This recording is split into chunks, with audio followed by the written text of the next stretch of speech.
নমস্কার বন্ধুরা, আমি রাজেশ। আপনারা দেখছেন সোনালী অ্যান্ড রাজেশের রান্নাঘর। আজকে আরেকটি রেসিপি করে দেখাবো, সম্পূর্ণ অনুষ্ঠান বাড়ির মতন। আপনারা অনেক ট্রাই করেছেন বাড়িতে, হয়তো সেই অনুষ্ঠান বাড়ির টেস্ট পাননি। আমরা সেই রেসিপিটা আপনাদের করে দেখাবো, পটল চিংড়ি। চলুন রেসিপিতে যাওয়া যাক। প্রথমে আমরা চিংড়িটা নিয়ে নিয়েছি। এর মধ্যে দিয়ে দেবো সামান্য হলুদ, সামান্য লবণ দিয়ে এটা ভালো করে আমরা মাখিয়ে নেব।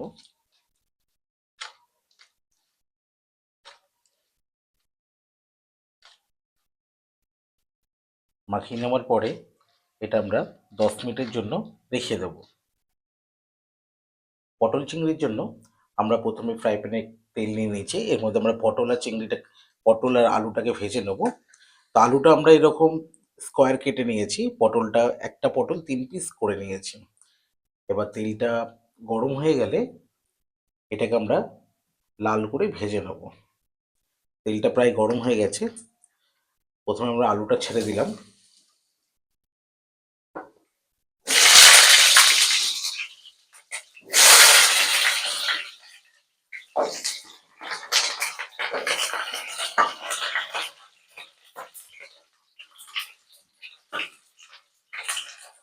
এর মধ্যে দিয়ে দেবো সামান্য হলুদ, সামান্য লবণ দিয়ে এটা আমরা ভালো করে ভেজে নেব। যখনই দেখবেন আলুটা এরকম লাল হয়ে গেছে, খুব ভালোভাবে ভাজা হয়ে গেছে, আপনারা আলুটাকে তুলে নেবেন। ওই তেলের মধ্যেই দিয়ে দেবো কেটে রাখা পটলগুলো।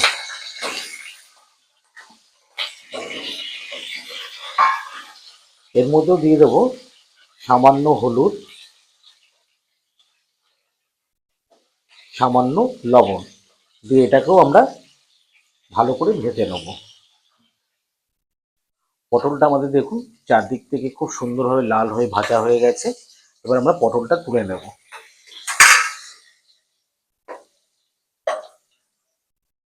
আপনারা নিশ্চয়ই জানেন চিংড়ি ভাজতে বেশি তেলও লাগে না, ওই জন্য আমরা ওই তেলের মধ্যে চিংড়িটা ভেজে নেব।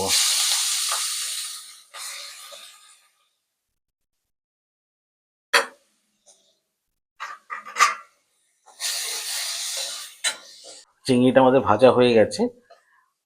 পটল চিংড়িতে চিংড়িটা সবসময় হালকাই ভাজবেন, তাতে টেস্টটাও ভালো হবে, চিংড়িটা খেতেও ভালো লাগবে।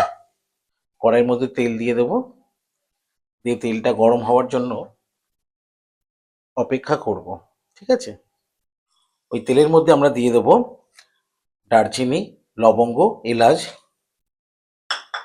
আর দিয়ে দেবো 4টে তেজপাতা। দিয়ে একটু নেড়ে চেড়ে নেবো।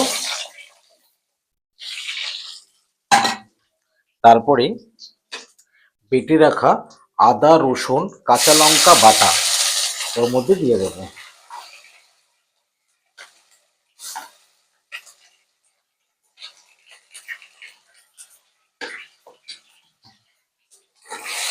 দিয়ে ভালো করে এটাকে নাড়াবো।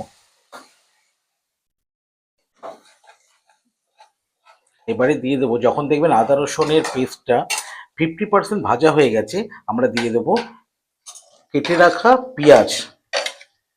পেঁয়াজগুলো আমরা ফার্স্টে তেলে দিলাম না, এটাই হচ্ছে রেসিপির টিপস।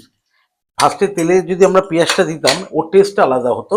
আর এই যে পরে আমরা যখন আদা রসুন ফ্রাই করার পরে পেঁয়াজটা দিলাম, দিয়ে এবার ভাজবো, এর টেস্টটা সম্পূর্ণ অনুষ্ঠান বাড়ির মতন হবে কিন্তু। এবার এটাকে আমরা ভালো করে ভেজে নেব। দেখতেই পাচ্ছেন কত সুন্দর পেঁয়াজের কালারটাও চলে এসছে, তেলটাও ছেড়ে দিয়েছে। এবার এর মধ্যে দিয়ে দেবো 1.5 চা চামচ হলুদ, 2 চা চামচ কাশ্মীরি লঙ্কা, আর দেব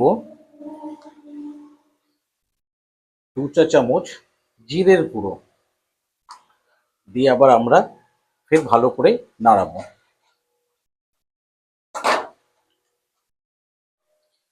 যখন দেখছেন মশলাটা পুরো পারফেক্ট কুক হয়ে এসছে, এর মধ্যে দিয়ে দেবো কেটে রাখা টমেটো, আর তার সাথে দিয়ে দেবো স্বাদ মতন লবণ।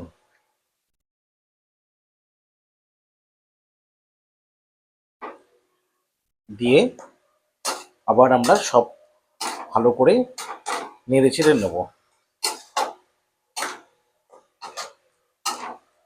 টমেটোটা দেওয়ার পরে তারপরে আমরা ভেজে রাখা আলু আর পটলটা এর মধ্যে দিয়ে দিয়েছি, দিয়ে আমরা সামান্য নেড়ে চেড়ে নেবো।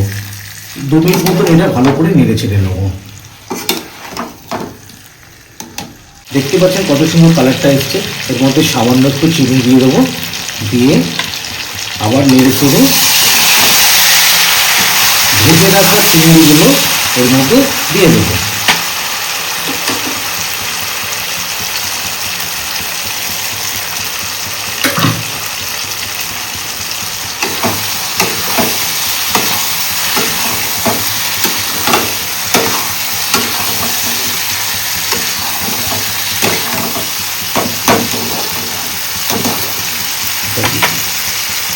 এর মধ্যে দিয়ে দেবো পরিমাণ মতো জল।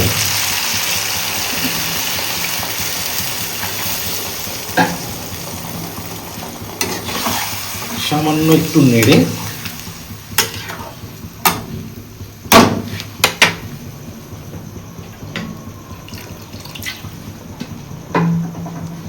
পটল চিংড়িটাকে আমরা ফুটতে দেওয়ার জন্য রেখে দেবো। আমাদের পটল চিংড়ি পরিবেশনের জন্য রেডি হয়ে গেছে। আমরা লাস্টে দিয়ে দেবো ঘরোয়া বাটা গরম মশলা। আমরা বাজারের গরম মশলা ব্যবহার করলাম না, ঘরোয়া বাটা গরম মশলা দিলাম, দিয়ে এটা আমরা চাপা দিয়ে রেখে দেবো। দিয়ে গ্যাসের ফ্লেমটা আমরা একদম আস্তে করে দেবো। বাড়িতে তো পটল চিংড়ি অনেক বানিয়ে খেয়েছেন, এই রেসিপিটাতে একটু ফলো করবেন, সম্পূর্ণ অনুষ্ঠান বাড়ির মতন আপনি টেস্ট পাবেন। যদি আপনাদের এই ভিডিওটা ভালো লেগে থাকে তাহলে অতি অবশ্যই সোনালিয়ান রাইসের চ্যানেলটাকে একটু লাইক করে দেবেন। আর যদি আপনাদের এই টিপসগুলো ভালো লেগে থাকে চ্যানেলটাকে সাবস্ক্রাইব করে আমাকে কমেন্ট করে জানাবেন। সুস্থ থাকবেন, ভালো থাকবেন।